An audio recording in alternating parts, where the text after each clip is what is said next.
Hi അസ്സാം വലൈക്കും welcome to my YouTube channel. അപ്പോൾ നമ്മുടെ ഇന്നത്തെ വീഡിയോ എന്ന് പറഞ്ഞാൽ നമ്മുടെ മോമോസ് ഉണ്ടാക്കുന്ന വീഡിയോ ആണ്. അപ്പോൾ നമുക്ക് മോമോസ് എങ്ങനെയാണ് തയ്യാറാക്കുന്നതെന്ന് നോക്കാം. വീഡിയോയിലേക്ക് പോകാം. അതിനായിട്ട് ഞാനൊരു ബൗളെടുത്ത് അതിനകത്ത് 1 കപ്പ് മൈദാമാവ് എടുത്തു. ആവശ്യാനുസരണം ഉപ്പും ചേർത്തു. ഒരു 1/4 ടീസ്പൂൺ ഉപ്പാണ് ചേർത്തത്. ഇനി നമുക്ക് നോർമൽ വെള്ളത്തിൽ കുഴച്ച് നമ്മുടെ ചപ്പാത്തിയുടെ ഒരു പരുവമുണ്ടല്ലോ അതേപോലെ കുഴച്ചെടുക്കാം. അപ്പം ദാ കുഴച്ചെല്ലാം സെറ്റായിട്ടുണ്ട്. ഇനി ഇതിനകത്ത് കുറച്ച് എണ്ണയും കൂടെ ചേർത്തൊന്ന് ഇതാക്കി വെച്ച് കഴിഞ്ഞാൽ ഡ്രൈ ആവത്തില്ല കേട്ടോ. അപ്പോൾ ഇനി നമുക്ക് അടുത്തത് ഇതിനായിട്ടുള്ള ഫില്ലിങ് റെഡിയാക്കാം. അതിനായിട്ട് ഞാനൊരു ബൗളെടുത്തു. അതിനകത്ത് നമ്മുടെ സവാള ചെറുതായിട്ട് അരിഞ്ഞതാണ് കേട്ടോ.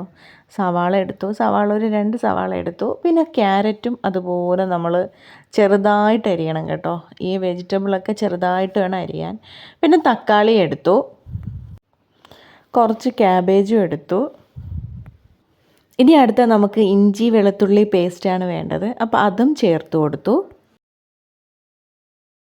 അടുത്തത് നമ്മുടെ പച്ചമുളകാണ് കേട്ടോ. പച്ചമുളക് ഓവറായിട്ട് ഞാൻ ചേർത്തില്ല, കാരണം കൊച്ചുങ്ങൾക്ക് കൊടുക്കുന്നുണ്ട്.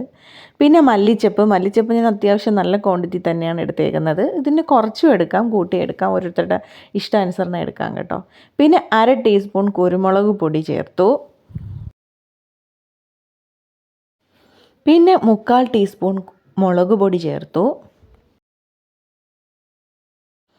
ഇനി നമുക്ക് ഉപ്പ് ചേർക്കാം. ഒരു 1/4 ടീസ്പൂൺ ഉപ്പാണ് ഞാൻ ചേർത്തത്. ഇനി അടുത്തതായിട്ട് ചേർക്കേണ്ടത് നമ്മുടെ ചിക്കനാണ്. ചിക്കൻ കുക്കറിൽ നമ്മുടെ കുരുമുളകും ഉപ്പും കൂടെ ചേർത്ത് വേവിച്ചതിന് ശേഷം മിക്സിയിൽ ഒന്ന് ക്രഷ് ചെയ്തെടുത്തതാണ് കേട്ടോ. അപ്പോൾ അതും ചേർത്തു. ഇനി നന്നായിട്ടൊന്ന് ഇതെല്ലാം കൂടെ ഒന്ന് മിക്സ് ചെയ്യണം.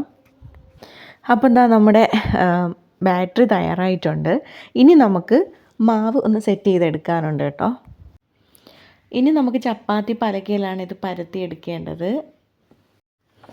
അതിന് ശേഷം എന്താ ഞാൻ നമ്മുടെ പുട്ടുകുറ്റിയുടെ അടപ്പ് വെച്ചിട്ടാണ് അതിൻ്റെ റൗണ്ട് സെറ്റ് ചെയ്തെടുക്കുന്നത്. അതിന് ശേഷം നമ്മൾ ആ റൗണ്ട് സെറ്റ് ചെയ്തതിന് ശേഷം ഈ ഫില്ലിംഗ് എല്ലാം റെഡിയാക്കി ഇതാ സെറ്റാക്കി വെച്ചിട്ടുണ്ട് കേട്ടോ. ഫില്ലിങ് നിറയ്ക്കുന്ന വീഡിയോ എൻ്റെ ഒന്ന് മിസ്സായിപ്പോയി കേട്ടോ. ഡിലീറ്റായി പോയതുകൊണ്ട് ആ വീഡിയോ ഇതിനകത്ത് ഉൾപ്പെടുത്തിയിട്ടില്ല. ഇനി നമുക്കിതാ ഇഡ്ഡലി പാത്രത്തിനകത്തുള്ള ആ ഇഡ്ഡലി തട്ടിനകത്ത് എണ്ണ തേച്ചതിന് ശേഷം മാത്രമേ മോമോസ് പറക്കി വെക്കാവുള്ളൂ. അല്ലെങ്കിൽ ഇത് വെന്ത് കഴിഞ്ഞ് വരുമ്പം ആ ഒരു ഇഡ്ഡലി പാത്രമായിട്ട് നന്നായിട്ട് ഒട്ടിപ്പിടിച്ചിരിക്കും കേട്ടോ. അപ്പോൾ അതിനാണ് നമ്മൾ എണ്ണ യൂസ് ചെയ്യുന്നത്. അപ്പോൾ ഇതാ നമ്മുടെ മോമോസ് റെഡി ആയിട്ടുണ്ട്. അപ്പോൾ ഇത്രയേ ഉള്ളൂ നമ്മുടെ ഇന്നത്തെ വീഡിയോ. ഇഷ്ടപ്പെട്ടാൽ ഒന്ന് സപ്പോർട്ട് ചെയ്യുക, സബ്സ്ക്രൈബ് ചെയ്യുക, ലൈക്ക് ചെയ്യുക, കമൻറ്റ് ചെയ്യുക. ഇൻഷാ അല്ലാഹ് മറ്റൊരു വീഡിയോ നമുക്ക് നാളെ കാണാം. അസ്സലാമു അലൈക്കും.